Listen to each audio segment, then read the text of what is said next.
Hey, it's Sarah with Loaves and Dishes, and in today's video, I'm going to be showing you how to make an egg wash. And I realize that I've been making baking videos and stuff, and I've talked about egg washes, but I haven't really shown you what they are. So it's one egg usually, and then you can do about a teaspoon of milk, cream, or water. I think most people use water.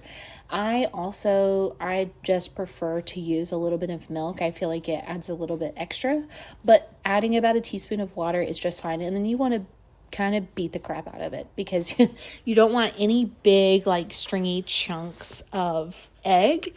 And what this does is it helps the tops of pastries and breads and things brown up. So adding an egg wash is totally optional. Your pastries won't get nice and brown on top. But that's it. If you want to see more, be sure to check out Loaves and Dishes, and thanks for watching.